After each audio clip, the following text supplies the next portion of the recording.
What is up? Oh my gosh. 406 then goal listeners. It's Aiden. I'm hosting today. Nick gave me the reins to host today. That's right. He just thought, maybe I'll give the little guy a chance. Yeah, I'm gonna take the reins and I'm never gonna give them back. Call me Brock Purdy. I'm the new Brock Purdy. I don't want him. I'm Jimmy G. I'm fine. Jimmy G, you're fine. I'm fine. Just chilling. You're dependent. You're a dependent host, but you're not flashy.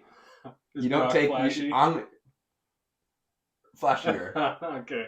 I'm gonna take this to new heights. All right. Oh, that's new heights. That's a good podcast. Too. No free sponsors. No free sponsors. No. We don't. It's like not a good podcast. No, they haven't had us on yet. Yeah, it's a great podcast. I mean, we'd like to be on. You know what? We'll just skip over that. Yeah. Nick, what do we have today? I don't even know what we're talking about today. Well, today we're just doing a bunch of freezing cold takes. Freezing cold takes. Maybe some of them are hot. Maybe some of them are extremely spicy. But we made a list of questions that I think we find interesting and that would be helpful for next year.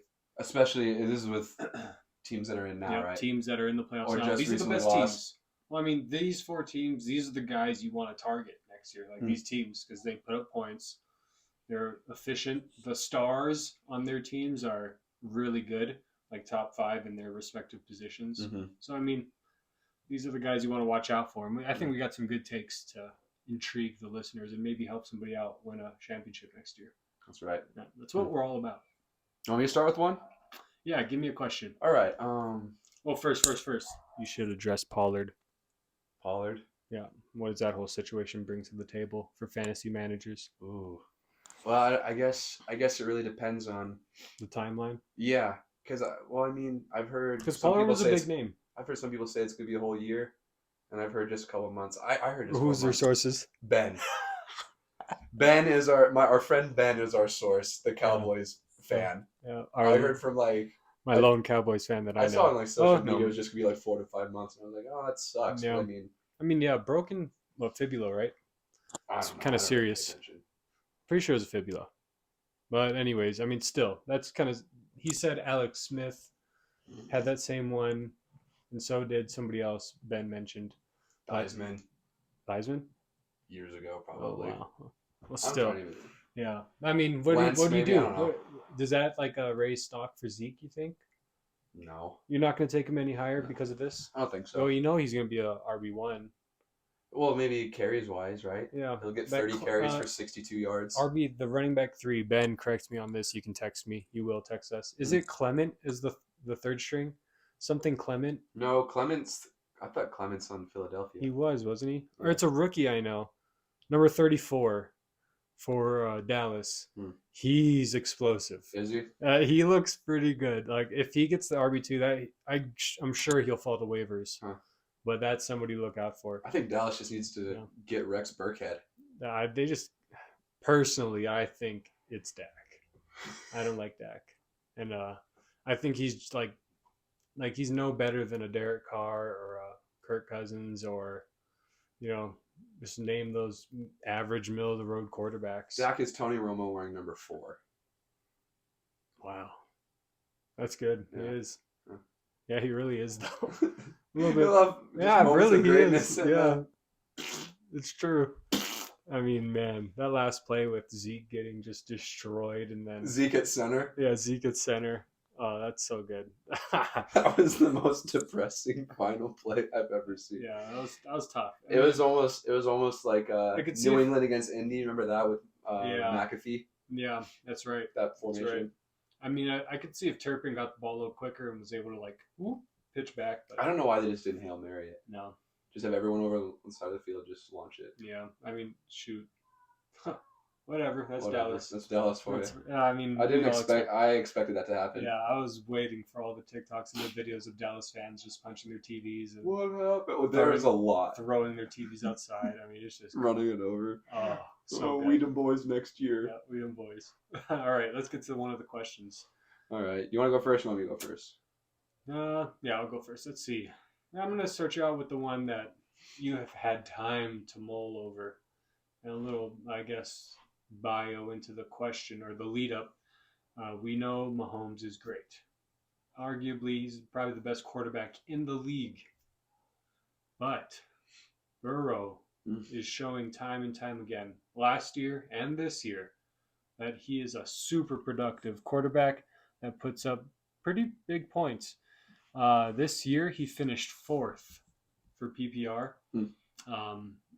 I know the beginning of the season was a little rough because he came off the surgery, so he wasn't firing in all cylinders for at least, I'd say, 3 weeks, 4 weeks. And then he really got cooking, and he still ended up with being QB4. So, with that being said, Patrick Mahomes is QB1 for the season. But thinking about next year, thinking about how teams progress, think about the weapons on both teams. Mm-hmm. Would you take Burrow over Mahomes in a fantasy draft next year? And I'm talking, that's probably going to be around 3 at the latest. I'm sure round 3 is about where those guys will go. Probably. So would you take Burrow over Mahomes? And that's probably going to be a top 3 pick for quarterbacks wise. Yeah. I don't know. I think there's a case to be made that he could be. Yeah. I think we were just talking about it earlier. I really think I can't say the top 5 because Gino's in the top 5. The top 4 guys all have a case to be the first quarterback taken next year. Because we got Mahomes, we got Burrow, we got Hurts, and we got Josh Allen. Yep. And if anybody took any one of those 4 at 1, I don't think I would have a problem with it. No. Yeah. Because I think there is a case to be made for really 100%. Mahomes is Mahomes. Burrow's like just he's looking like he's going to be a great. Yeah, like an NFL great. Hurts has improved his throwing. Mm-hmm. And I mean, I bet Hurts would be the odds to win MVP next year. I think he probably would have won if he didn't. He should win MVP this year, yeah, but the injury at the end of the season. And I mean, Josh Allen is also Josh Allen. I think the only thing that scares me away from Josh Allen is just all his turnovers. Yeah. But anyways, back to the actual question. I think I don't know. I think it would be fun to take Burrow, but I don't know. I think I would still. Would you take that? You would? Yeah. Yeah, I think a lot of people they like to bounce over Mahomes just because he's always so good, mm-hmm. and it's not like the flashy. Like he is flashy in a sense, but it's not like the flashy pick because it's like, oh wow, you're not taking a risk. Yeah, it's not it's the smart pick, but it's not the one that like you're trying to dig for that like quarterback gold. Yeah. Where you don't spend a lot. I mean, with Patrick Mahomes, yeah, you're taking a 3rd round pick away to a quarterback. But you know what you're going to get. You know you're getting. You're going to get 5,000 yards and 35, at least 35 touchdowns. You're getting top 3, and he's going to come in clutch for you a couple times, throughout the season. Right. He's just that guy. And you can count on that. And you can count on any one of these guys. I'd say the least likely, honestly, probably would be Jalen Hurts. But honestly, if after this playoff run, that would change my mind. Like Josh Allen could be 4th, like you said earlier. I think Josh Allen's just too reckless. He could be 4th on this list, which is crazy. I think he's a baller, but I think you've just seen some just like, dude, that was so dumb. And I think if they get a better offensive coordinator in there, maybe Sean McDermott should get let go, honestly, because their plays aren't they're not nothing special. They just kind of, it's like Madden, like they panic and just go deep every time. Sure. And their defense is every 2 years in a row now. They start off the year great and then just slack the rest of the season after the bye. And so, I mean, it's tough. But, I mean, we'll see what Buffalo does this offseason. All 4 of those quarterbacks, no problem taking. But I think for my strategy next year, I'm not going to take one of these 4. I'm going to wait. I'm going to try and sniff something out. I think I might take one of these 4. It's not a bad recipe. I already told you. You did a little bit, but I'm not gonna tell anyone else. Yeah, don't spoil that because that's content for later. You're right. We're ways away from the draft. I'll get you a question now. You just asked me the question. Ah, shoot, you're right. So I'll get you the question now. All right, I'm not gonna gaslight. You're not gonna gaslight me again. No, not this time. Let's stay on the Bills, kind of side of things. Okay. And I want to talk about Gabe Davis a little bit. Okay. I know last year me and you both liked him. I think in some other leagues we reached a little bit for him because we saw the potential. I did in one league too. And we saw the potential. We saw what he can do. But then we also just see him just get shut out. Yeah. I almost see him sometimes as like a poor man's Mike Williams. It's a great comparison. And I think he has a talent, but it's not like it doesn't look like this is his 3rd year now. He's going in his 4th, I think. I believe so, because he was injured for one of the years. Yeah, I believe. But when is he gonna take that next step? Or do you think he will? Is he going to be the number 2? If Diggs leaves, who's going to be the one? I don't think he's not going to leave. But I don't know. Just think about these things. Or like, who's going to step up? Do you think McKenzie could step up and be the 2? Or Khalil Shakir? Yeah. I think I think Gabe Davis is still, honestly, I don't think he'll be the 2 next year. I think he'll be the 3 behind Khalil Shakir. Mm-hmm. I think, Tony Romo talked about it on the broadcast. Yeah. He even said that he thought he would be emerging as the 2 for this team next year. I think Khalil is kind of like I don't want to go this far, but I bet given the opportunities, he could be like a Jalen Waddle type 2 to Stephon Diggs is 1. And he was productive at Boise, wasn't he? Yeah, oh yeah. And I'm pretty sure he will not be a waiver ad this year. He'll be one of those like 10th, 11th round like bench picks. So I think that if you do want to make a decision on Khalil, you got it before the draft, because I do not think he'll go to waivers. I bet he'll get so much hype over the offseason, just like Gabe Dave did. So Gabe Dave might take a slip. But I think if you take Gabe Davis at like a decent round, like 7, 6, I doubt he goes that far, because just how the projections give it to you when you're drafting, I bet he'll come up earlier. I don't know. I think I stay away. Yeah, I'm staying away. I would honestly rather have Khalil Shakir in the 10th, 11th round. Listen to this, though. I think after I say it, you're going to agree with me, and you're going to be like, oh, that's genius. Okay. I think the Bills are very similar to the Chiefs in the sense of the Chiefs have Patrick Mahomes and Travis Kelce, and Mahomes just kind of makes things happen with everybody else, and Kelce's just there. Yeah. And then it's just like Diggs and Allen, and then just a couple of guys will step up and have big games, but like, I don't know, they don't have like a couple of guys they can depend on. It's like, well, Diggs has got to be open somewhere, and just launch it to him. Yeah. Because like Dawson Knox is like he's okay. He's had good games. Gabe Davis has good games, but like not that many. Yeah, but I mean, realize the Bengals have a bunch of guys they can trust in. Yeah, it's true. I mean, like McKenzie had 2 or 3 games. Shakir had 2 or 3 games. Davis had 2 or 3 games. And Stephon Diggs was pretty consistent the whole year. Yeah, having pretty solid games except for 1 or 2 off nights. And neither of those teams have a good running game really either. No, like serviceable Singletary guys. Can service as an RB2 if you have a stacked wide receiver core. Like, he can service as that RB2. Sure, yeah. But he's not somebody you can count on. James Cook, though, next year, you've talked a lot about him. He could definitely turn into that if maybe they take a look at the offseason and say, hey, let's get some offensive linemen for the Bills. Right. Maybe we'll win some more in these, like, late games. So we'll see. Let's get you one now. And this is one that's going to, I feel like it's going to hit you and a lot of the other Jaguar lovers around the world that are just super high on Jaguar players. So no shot. In the fantasy community, is the fantasy community going to overreact and take all of these Jag players way too high the next draft? So I'm talking Trevor Lawrence. I wrote round 2 because somebody may be that dumb to do that. Sure. Like just get way too overhyped on him. Yeah. And just say, like, this dude's the next. He's going to have, like, an Andrew Luck kind of year this year, like a breakout monster. Round 2, but more realistically, round 3. Just like we talked about earlier. Maybe people put him in that top 4, or make that rounded out the top 5, where he would be taken in the 3rd round or the beginning of the 4th when the quarterbacks start rolling off the board. I'm talking about Christian Kirk. He could be taken round 3 because wide receivers are going to go off the board quick next draft. So, I mean, Christian Kirk is a 1 maybe on the Jags. Calvin Ridley, round 4 probably. And then this is a sneaky one, Evan Ingram. I bet you he's the 3rd tight end taken off fantasy boards. I bet you. I don't think he will be. Well, once they started getting Evan Ingram the ball, they started winning in the last, 4 or 5 games of the season. He put up monster numbers, one of them being that 3-touchdown, 200-yard game. I'm not saying he doesn't have – I think he could. He's got the talent. He definitely does. He can move. But I guarantee you people aren't going to be looking at tight ends to pick, and they're going to be seeing – they're not going to decide to take him over, Kittle or Andrews.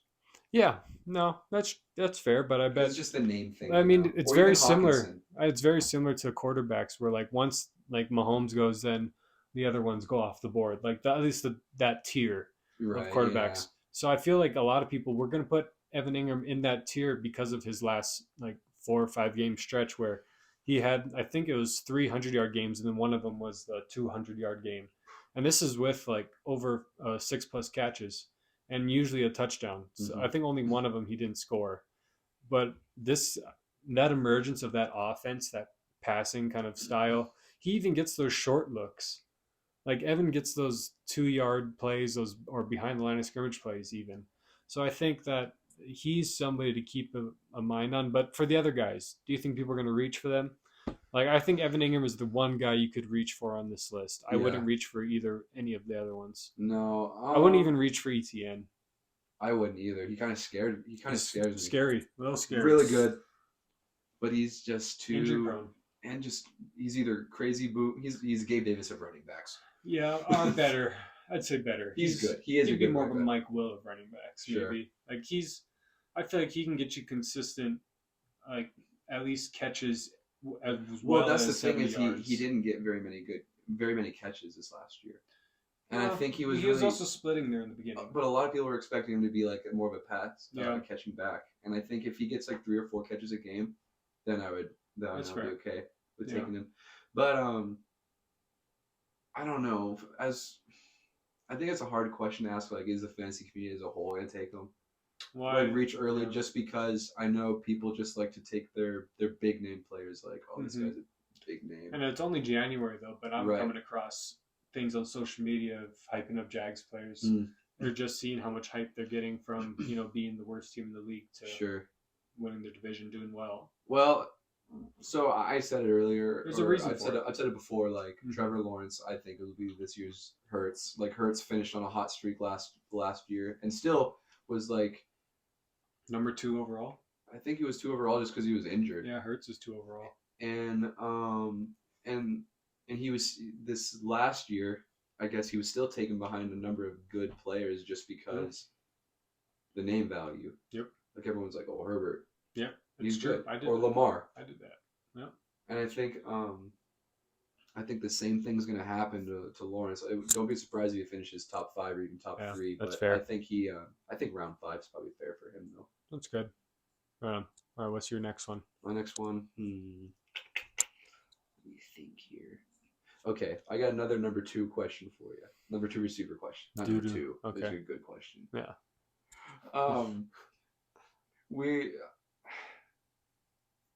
So in Dallas, who's their number 2? They don't have one. Exactly. So who is going to emerge? Everyone has been saying that it's going to be. Well, so far this year, Schultz has emerged as the number 2. You could argue. But they've like. It's CD gets 11 targets, and then Noah Brown maybe gets 2. I think Noah Brown has jumped over Gallup. Yeah, it's tough because even in the fantasy, like because I played Gallup for a little bit, and I didn't have Noah Brown, but it's like you're playing that game that you don't want to play. It's like who's gonna have the night? Like CD's gonna have a night, but is it gonna be Gallup or Noah? And it's basically like you're picking who's gonna get the touchdown. Mm-hmm. And so I don't want either of them. None of them are established on number 2, like a T. Higgins would in your mind. Yeah. Like that's a number 2, you know? Like I'd take Thielen over Gallup and Noah Brown. Like I feel like his touchdown chances are better than both of theirs. Right. You can go down the list. Mike Will's a better 2. Like those are 2. So these guys are 3s. I wouldn't take either of them in a draft. I don't think either of them emerge next year. If any of them, it'd be Noah Brown. I feel like he has more of the physical gifts. What about Jalen Tolbert? Yeah, he's not bad. Because he was drafted pretty early last year. I think he was like a 2nd or 3rd round pick. He was. I don't think he was just on the field very much. I think they should take number 87 Ferguson, the tight end, make him a wide receiver alongside with Dalton Schultz, and then you got yourself a nice looking corpse. But corpse. Like CORPS. Core, I guess. Nice looking corpse. They're just dead out there. We them boys. Honestly, Schultz is the two. Like, okay, if that's fair. Like from Dallas, if I'm not getting CD, the next guy I would want from that team on my team is Schultz. I bet Dallas though makes moves in the offseason, gets a wide receiver, if not drafts one. I don't know who would be. There's not many wide receiver free agents out there. Jacoby Myers. No, it actually is that's. I'm serious. Like that's all I can really think of. Yeah, I can't think of anybody. There's not much. So I mean, this is a tough year. So if they're going to get a wide receiver, they'd probably have to trade. But the draft has got some decent wide receivers. Yeah. But yeah, seriously, if it's not CD, it's Schultz, and that's it. Like I would take Zeke as an RB2. I don't think he's gonna fall to that range. No. But I would take him as an RB2 for sure. I think I was kind of just hating on him, but I do think he is definitely more serviceable. Like you can count on him to get in the end zone. That's if he's within the 5, you usually give him the ball in there and he gets in. He's a good nose at finding the end zone, they like to say. But I still wouldn't reach up to grab him though. No, only if you fail. Let me give you a question. Let's talk about running backs real quick, since we're on that topic. Let's stay on running backs. Is Christian McCaffrey actually in a better and a healthier, more productive spot with San Fran, making him that surefire RB1 lock? The big reason I say just the healthier, more productive is that prior to Christian McCaffrey being on San Fran, he was with the Panthers. With the Panthers, he was a 3-down back, sometimes 4 downs. Mm-hmm. He got usually first and second down, ran the ball, and then third down was a check down to him. Yeah. I mean, literally the awesome workload that you want in fantasy, but that injury risk was there because he just got beat. And in San Fran, it's really nice to see. Like, he'll sometimes get that first, second down work. He always gets the third down work, and Elijah Mitchell will kind of supplement first and second down, which really helps keep McCaffrey fresh. That's how we see these big runs. I mean, besides that awesome O-line, of course. San Fran has such a good running game, but he really complements that running game, and they don't have to use him as much, and you get the same points. He scores twice usually. Yeah. Like he has way better opportunity to score on San Fran than he did with Carolina. So there's all these kind of reasons make him that surefire. Like that's the number 1 pick in the fantasy draft. If I was picking a number 1, he'd be my number 1. Yeah. I think I want to say kind of like last year, Jonathan Taylor was that everybody's got to take Jonathan Taylor. Like you're dumb if you don't. I think even this year will be even more than that. Like Christian McCaffrey's 1. Yeah, God forbid, I think the difference between God forbid he gets hurt. Yeah, that would end. But this season shows he isn't injury prone. He isn't the other injuries he's had were all different injuries. Mm-hmm. So I mean, I think that's something to take into account for. And even just talking about Jonathan Taylor, that was his breakout year. Yeah. We've seen what Christian McCaffrey can do for a couple years now. Quite a now few. He's actually in a good offense with a good coach, and there's actually Elijah Mitchell could start on a handful of other teams. He could. So him as the 2 just really takes some pressure off of him. Yeah, it's nice because when Carolina, if they take Christian McCaffrey out, you're not getting a first down. No, and everyone knows okay. They're punting. Yeah. It's if Christian McCaffrey's not getting the ball, you're probably not getting a first down. You're gonna punt. But if Elijah Mitchell comes on the field, nothing changes. Yeah. The San Fran's offense is still just as good. It's Debo and Ayuk and Kittle. They just have I don't know. I think a lot of people would say, well, there's so many weapons on that team. I don't want any of them because it's there's so many mouths to feed. Out of all of them, he gets the ball the most. So. Yeah. But for a running back, I think the more weapons opens up the running game more. Mm-hmm. Absolutely. So I don't know. I think McCaffrey. I think McCaffrey's. I don't even know if he would be the lock because I know that a lot of people, including you, would argue that you could make a case for Eckler. Good. And it's kind of the same case as the quarterbacks we were talking about, but 1 and 2 are definitely him and Eckler. Yeah, no doubt. Mm-hmm. And Eckler's, I would say, is very similar to what Christian was on the Panthers. Is he gets that 3-down work a lot of times. Mm-hmm. He doesn't get much breather. And he gets so much receptions, and he has a great quarterback with the Chargers. Mm-hmm. So it is a tough call, but I mean, it's hard not to argue that Christian McCaffrey is the surefire one. Mm-hmm. Let's hear one of your questions. So another Niners question then. Oh yeah.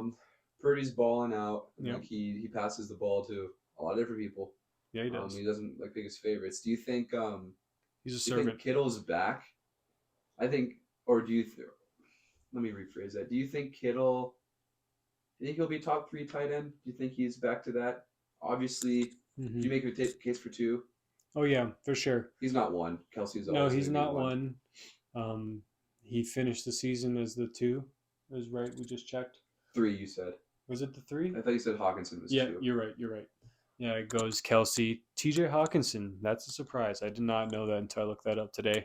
And then George Kittle. So he's the 3 in terms of what he finished this year at. And when we started this year, Kittle was getting nothing. Like, remember, he had a couple zeros, right? He was hurt for a good first few games. He was hurt, and then he had a couple just duds where he was just blocking pretty much.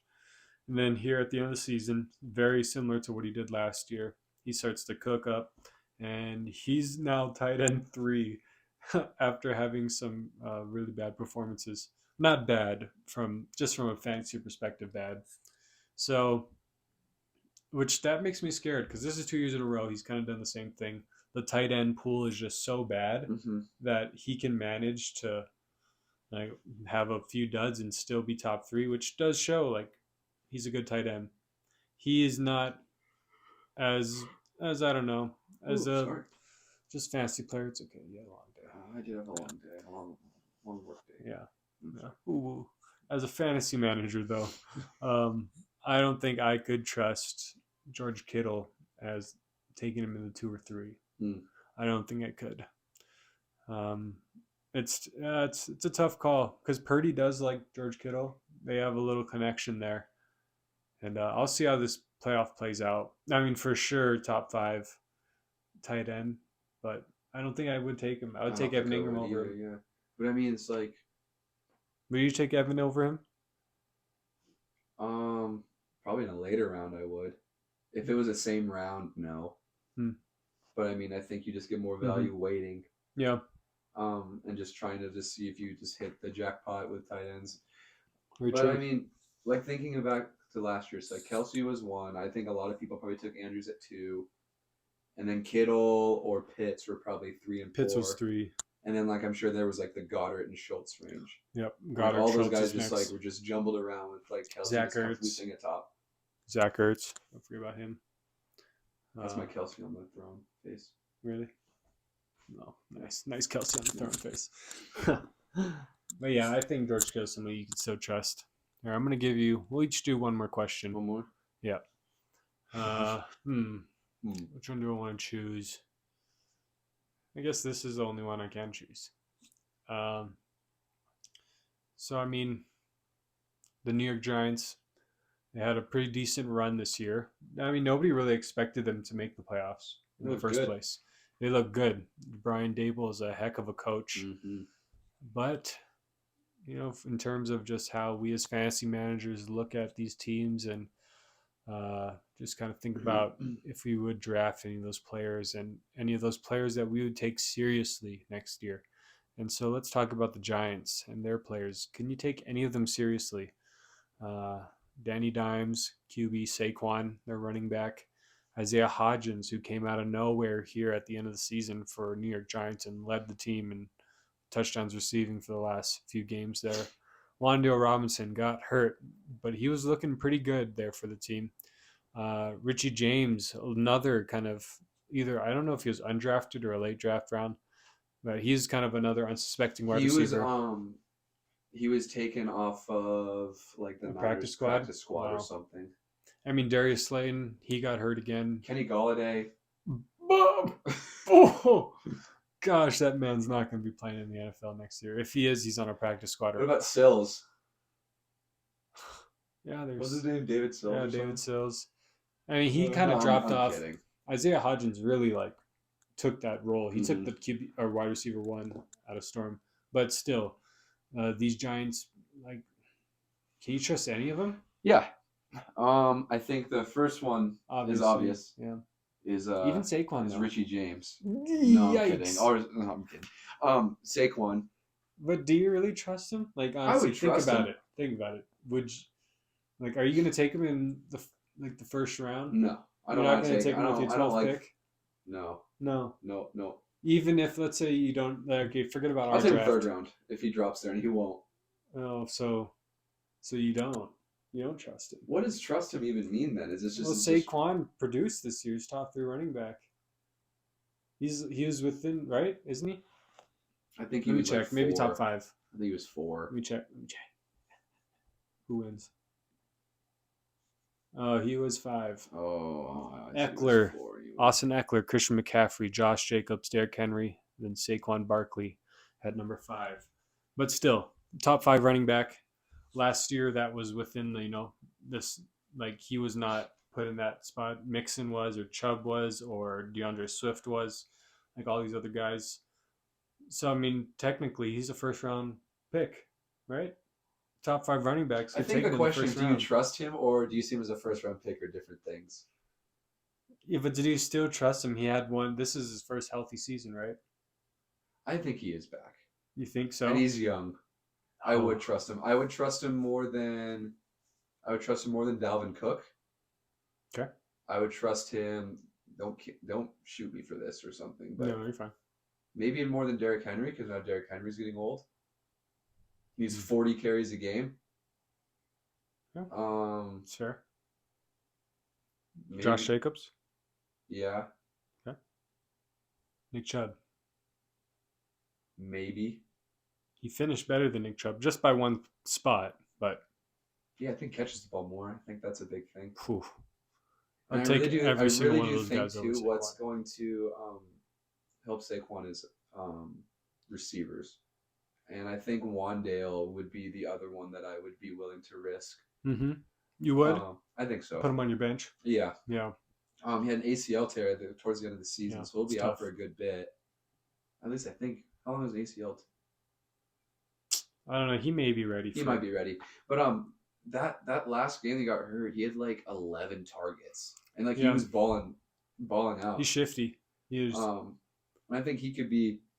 I think he'd be good. They need some more. They need some more weapons, so it isn't like desperately. He's basically. It's not to the same extent, but it is kind of like a McCaffrey Panthers situation. I mean, we watched them against the Eagles. They could not score on them. They could not. Did you see him like when everyone's like actually playing well? Like he just carved up the Vikings. Oh, 100%.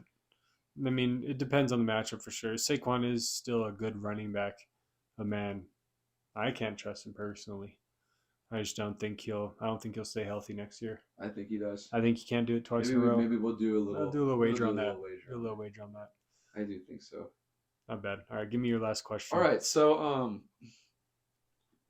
if Brady goes back to New England, who's he going to learn more from, Mac or Zappy? I think Tom can learn a lot from Mac and his pocket presence and his gritty. Mac has one of the best gritties amongst white NFL players. He did it in the last year's Pro Bowl where he just grittied into the end zone on an 80-yard run. He was so fast. 80 yards. Just gone. Lamar could never. But Zappy's kind of got that dog in him that Tom just doesn't have. No.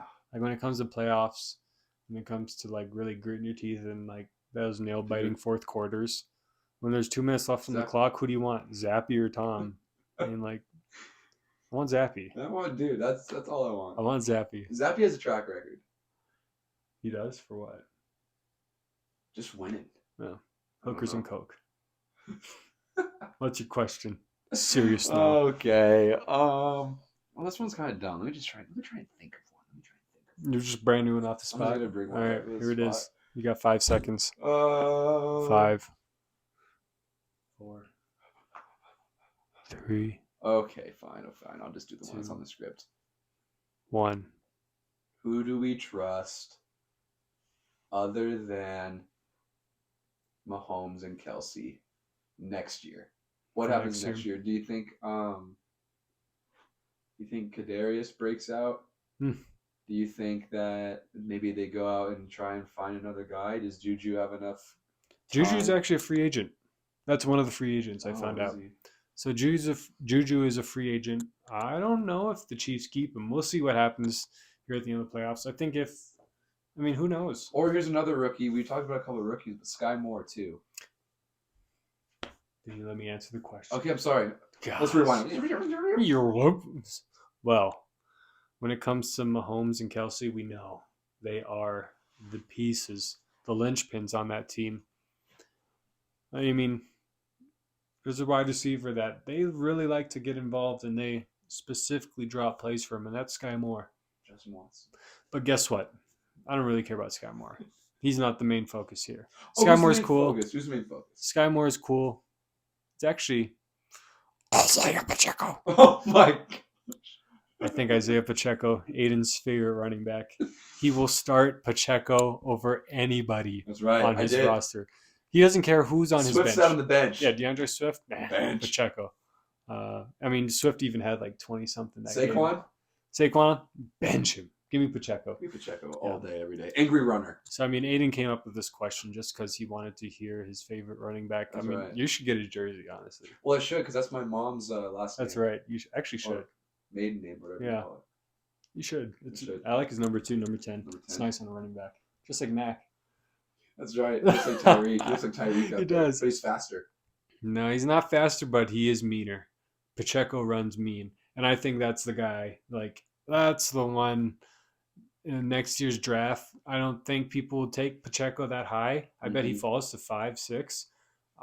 He falls farther than that. You think so? I guarantee it. Oh, gosh. Give me him at RB2. I eat that up all day.